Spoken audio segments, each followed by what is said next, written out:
Passeport, s'il vous plaît. Bonjour, vous allez où? Rejoindre nos enfants, là. Très bien, ouais. Bonjour monsieur, je peux voir votre passeport? Oui. Vous l'avez obtenu où ce passeport? Ici, à Madrid. Au consulat de Madrid? Avant de partir? Oui. Parce que l'autre avait expiré. Je peux voir votre passeport? Hein? Votre pièce d'identité? Vous allez séjourner à Madrid combien de temps? 10 jours. 10 jours? C'est votre première fois ici? Non, je suis déjà venu. Vous êtes déjà venu? Ouais. À l'aéroport Adolfo Suárez Madrid-Barajas, la police nationale n'a pas pour seule fonction le contrôle des frontières. Elle lutte aussi contre le trafic de stupéfiants. Bonjour monsieur, votre passeport s'il vous plaît. D'accord. Bonjour, vous allez bien? Où allez-vous? Je vais à Madrid, une de mes filles vit ici. Motif du voyage? Tourisme? Oui. Très bien. Ouais. Tout va bien? Reprenez tout. Un avion s'apprête à atterrir. On considère que c'est un vol à risque parce qu'il comporte un type de passager qui est susceptible de transporter des stupéfiants. C'est la première fois? Non, c'est la deuxième ou... je sais plus trop. Attendez un instant, restez ici. Je dois faire une vérification. Le policier a déjà eu un premier contact avec ses passagères. Il a détecté quelque chose de suspect. Elle, je sais que je l'ai déjà vue, mais on ne l'a pas notée. Au cas où. Je vais lui parler. Peut-être que cette passagère a de la drogue sur elle. La policière lui demande d'attendre un moment, parce qu'ensuite, elle va nous accompagner au poste. Là, la policière la soumettra à un interrogatoire plus poussé. Vous avez arrêté combien de personnes? 3 je crois. Les 3 qu'on emmène avec nous là. Vous pouvez vous asseoir ici. Bon. On finit donc avec Caracas, Bogota et Lima. Ce sera tout pour ce matin. Bravo, c'est super. Merci. On vient d'arrêter 2 passagères qui ont un vol pour Bogota. On va donc inspecter leurs bagages. C'est bizarre que 2 passagères aient seulement 2 sacs chacune. Et de la même forme en plus.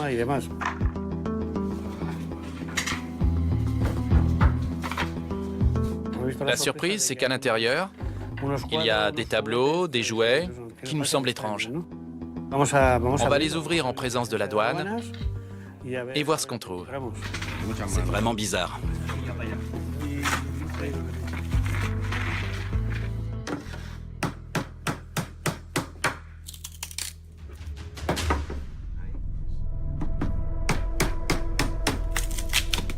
Ils ont des doubles fonds et comme vous pouvez le constater, il y a une grosse somme d'argent dans chacun d'entre eux. Il y en a à ras-bord. Cet argent pourrait provenir de la drogue. Vu la technique élaborée mise en œuvre pour cacher les billets, il est clair que les personnes qui transportent tout ça ont précisément été utilisées pour réaliser ce voyage et emmener l'argent à destination, à Bogota dans le cas présent. Après comptage, ces 2 passagères transportaient près d'1 million d'euros. C'est énorme. À la douane, on va faire un compte-rendu de moyens de paiement et elles auront une période de plaidoyer durant laquelle elles pourront aller à la Banque d'Espagne et justifier la provenance de cet argent. D'après mon expérience, elles n'iront rien déclarer du tout et cet argent sera saisi par l'État.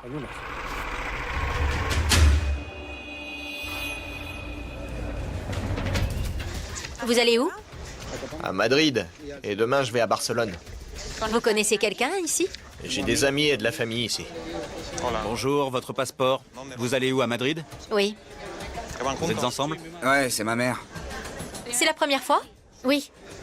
Vous restez combien de temps? 15 jours. Bonjour monsieur, votre passeport s'il vous plaît. Votre passeport monsieur. Votre passeport s'il vous plaît.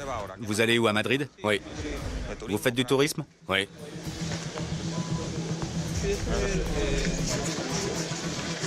Votre billet aller-retour. On m'a dit que ça suffisait pour passer l'immigration. Soi-disant. Vous venez pour visiter? Oui. Vous n'avez que cette valise ou autre chose en soute? Que ça. Vous allez loger où ici? Je regarde. Vous avez des enfants? Quoi? Des enfants? Oui, un. Un seul? De quel âge? 6, elle a 6 mois, la petite. Veuillez vous asseoir un petit moment, on va faire une vérification.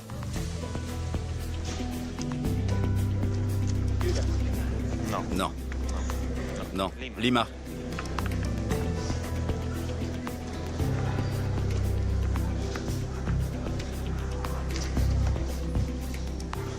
Lui, il est bon pour l'immigration, non?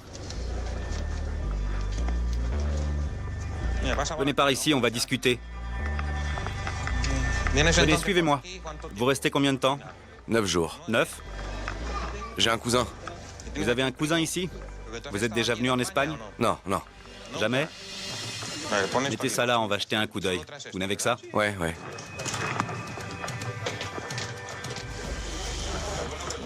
Vous avez un fils? Là-bas? Une fille. Une fille? Vous êtes mariés, séparés? Je vis avec elle. D'accord. Votre compagne est restée avec l'enfant? Oui. Elle travaille. Vous avez acheté les vêtements là-bas? Oh, je les ai depuis longtemps. Vous les avez achetés au Pérou? Oui, ça vient de chez moi, ça.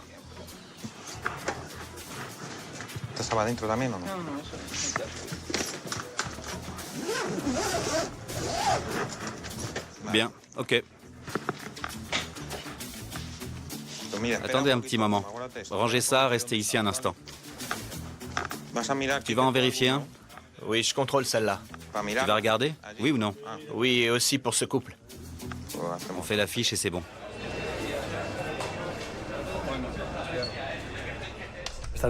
Ces 2 passagères viennent d'un vol au départ de Lisbonne. On a vérifié leurs valises et elles ne contiennent absolument rien d'illégal, rien d'illicite. Cela dit, on pense qu'elles peuvent avoir ingéré de la drogue pour la transporter. On va donc leur faire passer une radio. On aura peut-être une surprise.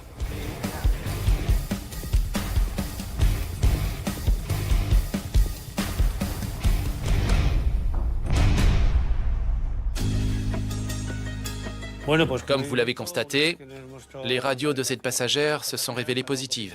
Elle a de la drogue dissimulée dans le corps. Les mules peuvent ainsi transporter entre 80 et 100 capsules solides. Nous allons évidemment procéder à son arrestation et déclencher un protocole de risque pour sa santé. Cela implique de l'emmener sans attendre à un hôpital spécialisé.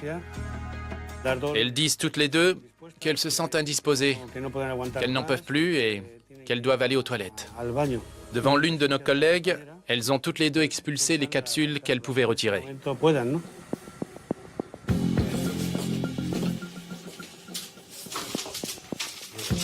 Ça, c'est ce que vous avez expulsé.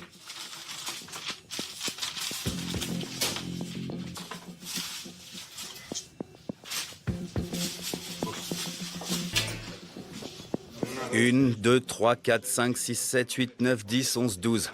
Vous venez d'éjecter tout ça. Regardez.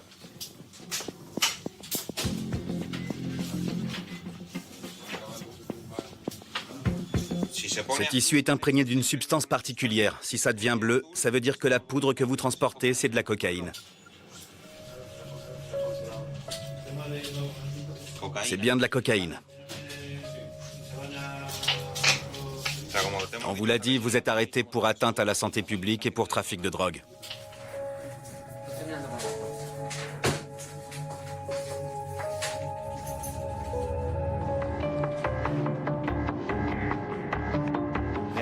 Sur la radio que vous avez accepté de passer, on observe des corps étrangers qui sont sûrement des paquets de cocaïne. Vous en avez combien? 40? C'est liquide ou solide? Liquide? Oui. À compter de maintenant, vous êtes en état d'arrestation pour atteinte à la santé publique. On va vous informer de vos droits dans un instant. On vous emmène à l'hôpital pour que vous expulsiez ce que vous avez. Vous savez qu'avec tout ce que vous avez ingéré, vous pouvez mourir si l'un des sachets se perce. Asseyez-vous un moment. On va vous informer de vos droits de détenu.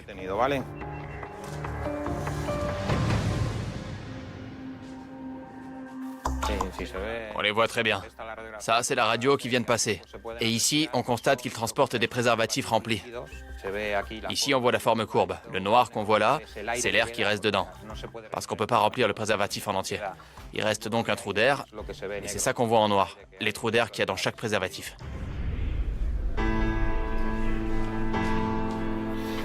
Vous voulez qu'on prévienne quelqu'un? Vous voulez qu'on le dise à qui? À ma mère, À votre mère? Elle habite où? à Lima. À Lima? Bonjour, je vous appelle depuis le poste frontière de l'aéroport de Madrid-Barajas en Espagne. C'est la police. Comment s'appelle votre fils?